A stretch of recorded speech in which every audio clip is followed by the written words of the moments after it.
most ridiculous versions of what most of it is. Because what most of it is people that are fed up. They're fed up with the open border. They're fed up with the increasing government scrutiny on things like social media. They're fed up with the influence that big companies have over the things you do and don't do in this country. They're fed up with us being in these fucking wars, constantly being involved in wars.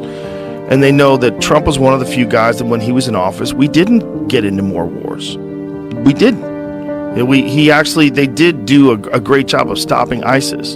They did a lot of things with the economy that seemed to have been working. I'm not an economist. I'm not the guy to have this conversation with. And if you want to talk about policies and what's effective, it's not effective. I'll tell you what's not effective. What's going on right now. What's going on right now is not good. And you want to continue this, you're out of your fucking mind. You look at the just sheer raw numbers of dollars that we sent to other countries this year, that you have to realize that if you wanted the country to be better, you would have spent that money here. On us. And if you spent that money on us and it stays in America, you got American jobs to make American cities better. You could have done a fucking substantial amount of rebuilding American cities with $170 billion. There's so much they could have done that could have elevated so many lives, and they didn't do anything. We're just talking about it. Buffalo, yeah, Cleveland, Pittsburgh, yeah, all these cities up north, New York and all that. They need a boost up there, They need something, man. Cleveland needs a boost. I went to Pittsburgh last year after the pandemic. Half the fucking town was closed, brother. Yeah. Places had closed down. I'm like, come on.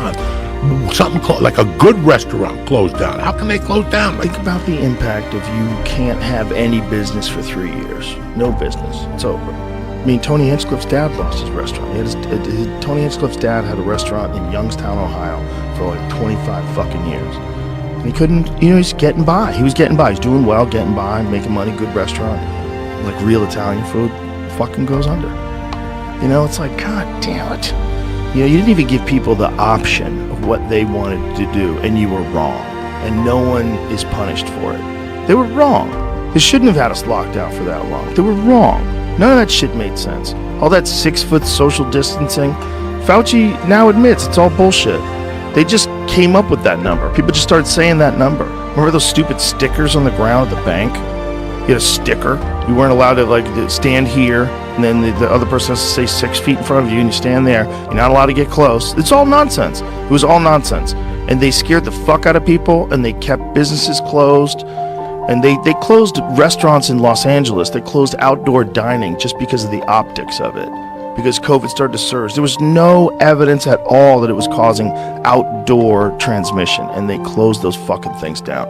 They shouldn't be allowed to have that kind of power over whether or not you can make a living and the choices that you make, because they are just human beings too. And not only are they often uninformed, they're often misinformed. They're often absolutely victims of some sort of corporate propaganda that they've been used as a mouthpiece to promote, and they're affecting these people that have worked their whole lives for 20, 30 years. And it's such a selfish, shitty, fucked up way to run a city, and a selfish, shitty, fucked up way to run a country.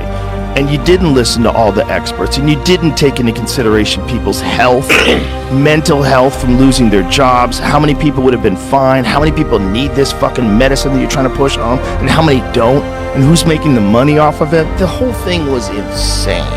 And it was right in front of your face, because we live in 2024, and the fucking internet is everywhere. You can't run these giant scams like this where you're just fucking over the whole country without everybody just being able to piece it together at the end of the scam and go, well, now we know how they do it. Look at, they all were working in cahoots together. They were literally paying media companies to shame people that were anti-vaccine. The government was involved in censoring social media posts. Wild shit, Joey. Wild shit. So for people to go through all that and lose their business and be on the other side, and then Trump comes along and he's like, that's enough.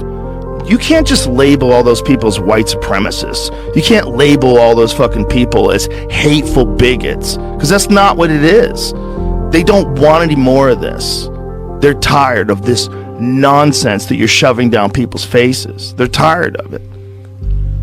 So that doesn't mean that they're evil. And this narrative is stupid. This narrative that everyone on the other side that disagrees with you doesn't see the like, fundamental problems, the way things are being run right now.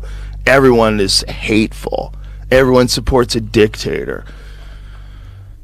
You guys are out of your fucking mind.